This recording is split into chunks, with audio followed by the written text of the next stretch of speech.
ટીમને આપ સૌ સાથે મળીને તાળીઓથી વધાવી લઈશું.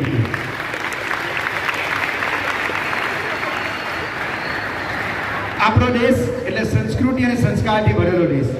એવું કહેવાય છે, ચંદન હૈ ઇસ દેશ કી ધરતી, તપોભૂમિ હર धाम है, हर बाला देवी की प्रतिमा, बच्चा बच्चा राम है, बच्चा बच्चा राम है. મિત્રો, વર્ષોથી આ ધરા પર કંઈ કેટલાય કુદ્રષ્ટિ કરી અને એમણે પીછેહટ કરવી પડી હતી. અત્યારનો જ મિત્રો દાખલો લઉં તો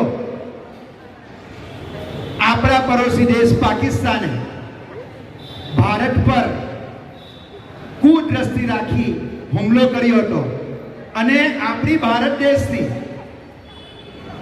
ઘણી બહેનોનું સિંદૂર ઉજાર્યું હતું.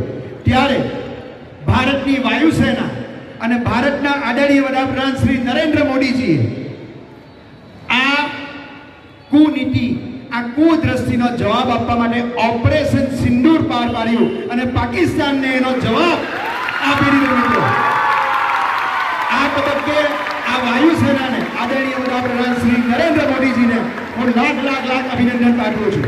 ભારતના આદરણીય વડાપ્રધાન શ્રી નરેન્દ્ર મોદીજી કહે છે, આપણે આંખ ઉઠાવીને વાત ન કરશું, આંખ ઝુકાવીને પણ ન વાત કરશું, આંખથી આંખ મિલાવીને વાત કરશું. આવી જો કોઈ મિત્રો વાત કરે છે ભારતના આદરણીય વડાપ્રધાન શ્રી નરેન્દ્ર મોદીજી.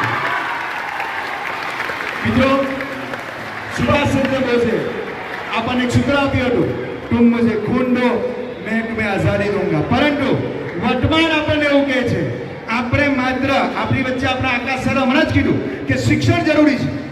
મિત્રો, આપણે શિક્ષણ થકી આવનારું ભાવિ ભારતનું, આપણું ભારત જ્યારે 21મી સદીમાં વિશ્વગુરુ બનવા જઈ રહ્યું છે ત્યારે શિક્ષણ એક એવું સાધન છે એ દુનિયામાં દરેક દેશ, દરેક ક્ષેત્રે ડંકો વગાડશે.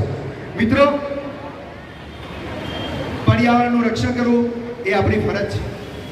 આપણા દેશમાંથી ગરીબી હટે એના માટે શિક્ષણ જરૂરી છે. અને મિત્રો, જ્યારે એઆઈનો જમાનો હોય ને ત્યારે શિક્ષણ ખરેખર એક એવું સાધન સાબિત થવાનું છે કે જેનાથી આપણા દેશનો વિકાસ થશે. મિત્રો, કદી પણ જ્ઞાતિ જોઈને, કદી પણ ગરીબ કે તવંગર જોઈને કોઈ દિવસ કોઈ પણ વ્યક્તિ મહાન નથી થતું.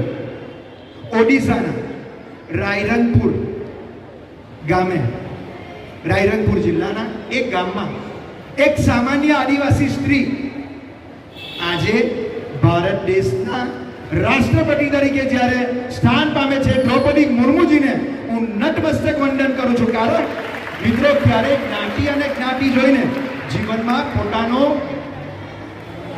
સ્થાન નક્કી થતું નથી. એક પેપર નાખનાર ભારતના રાષ્ટ્રપતિ થઈ જતા એવા એપીજે અબ્દુલ કલામને આ તબક્કે હું યાદ કરું છું.